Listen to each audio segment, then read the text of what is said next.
Vice presidential nominee Kamala Harris, AP, Chicago, bantering during the final night of the Democratic National Convention.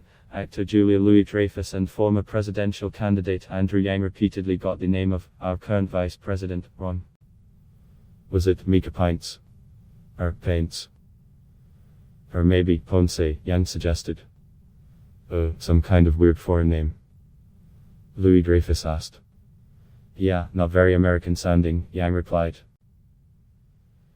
It was a quick bit of satire with a pointed message from Democrats, when top Republicans, including President Donald Trump and Vice President Mike Pence, mispronounced Democratic vice presidential nominee Kamala Harris' first name. It's not just disrespectful, it's racist. Harris' first name is pronounced Kamala, or, as she explains in her biography, Kamala, like the punctuation mark. But mispronunciations have been rampant in the days since the California senator became the first black woman and the first Asian American woman named to a major party's ticket. Pence referred to her as Kamala, putting his emphasis on the second syllable, at events last week.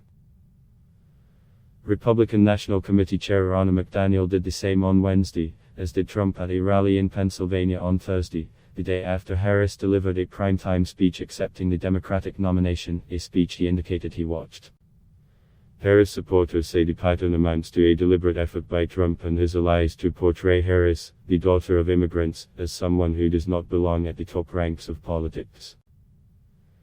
The mispronunciations follow a string of attacks that include racist and sexist memes and questioning whether Harris, who was born in California, is eligible to serve as vice president because her mother was Indian and her father Jamaican. Constitutional scholars and other legal experts say there is no question that she is eligible. It is an effort to diminish her, said Fatima Goss-Graves, president of the National Women's Law Center Action Fund.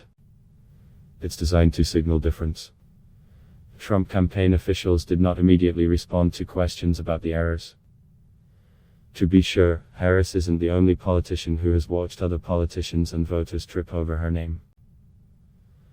Former President Barack Obama, whose father was from Kenya, used to crack jokes about being a skinny kid with a funny name.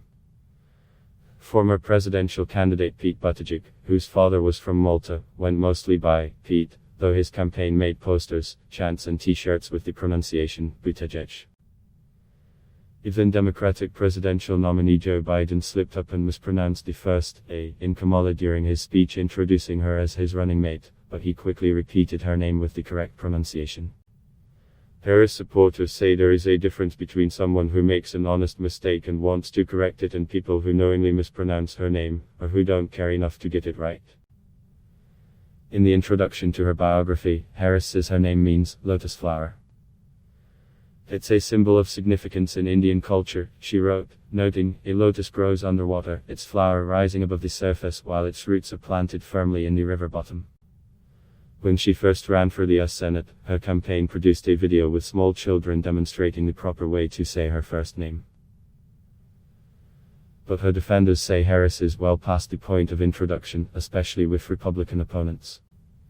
Harris served as California's Attorney General for 7 years before being elected to the Senate in 2016. Since then, she's made headlines for tough questioning of Trump appointees and raised her profile even more with her bid for the 2020 Democratic presidential nomination.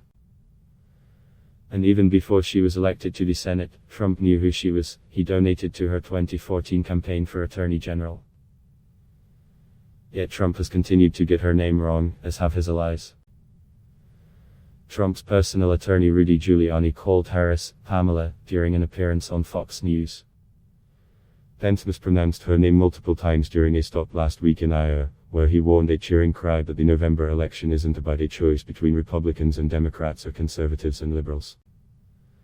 I think the choice in this election is whether America remains America, he said, going on to mispronounce her name moments later. Pence pronounced Harris' name correctly during an appearance on Fox News on Friday, hours after the exchange between Louis-Dreyfus and Yang. Fox News host Tucker Carlson grew agitated when a guest corrected him last week after he also pronounced Kamala incorrectly. So what? He said, before mispronouncing her name again and complaining about liberals being too sensitive. McDaniel also got the pronunciation wrong earlier this week during an appearance on Fox News. even though the host questioning McDaniel was saying it correctly.